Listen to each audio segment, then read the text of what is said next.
Isaac and Elizabeth are really highly, highly responsible for why you love this show. Yeah. The world that was created. The world that was created.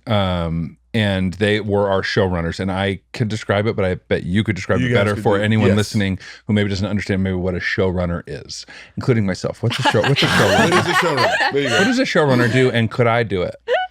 Sure. I mean, if you think of like a TV show as a small company with probably 200 people on This Is Us, showrunner's kind of responsible for kind of running the thing and keeping it all moving. And so it's like you're running the writer's room, you're keeping the scripts on track and the stories on track, you're casting, you're overseeing edits, you're hiring people, you're sort of just keeping everything going, answering to the studio and network every day. Just kind of keeping the machine afloat. How big was the staff for This Is Us, the writers? It was a pretty healthy staff. What were we, like 15? By the end, it was, It was big. Yeah. Maybe it would vary, but I think we were always at least 12 to 15, yeah. Wow. Okay. And so the overarching story of the show gets broken as a group, discussed as a group, and then... You mean like each season?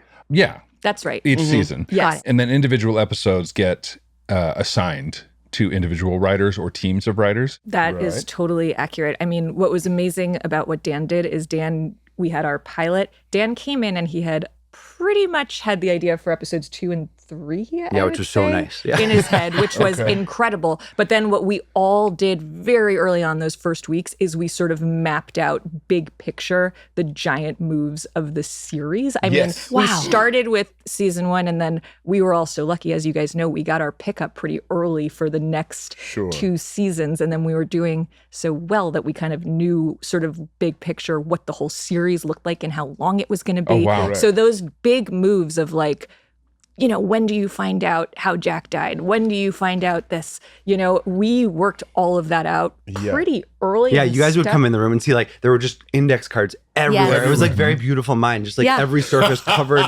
in writing. And as the show got more complicated, our coordinators had to keep track of like, wait, we said Randall's birthday was here and he was at that. Like, he had a party there, so we have to honor that. Like it got so... If I can evoke an image, the way in the 80s and 90s you might have walked into a child's bedroom and there was wallpaper on the walls. And remember how wallpaper used to have borders at the top? Yeah. And there would be like dancing bears all the way around the top of the child's room or something. You walk into the writer's room and around the top of the room, it looked like they were chasing a murder suspect. Yep. It was the time. It was the timeline. The timeline of the show. There was yarn and arrows and we found, you guys, I don't know if you guys know the story. So obviously the first season and a half, we're trying to keep a secret of Jack's death and how he died. And so we had all over the walls the whole plan that detailed the whole thing. And we found out that on the weekends, the Paramount studio tour, they would bring tourists in and they would be like, and this is Us writer's room. You can peek in the blinds.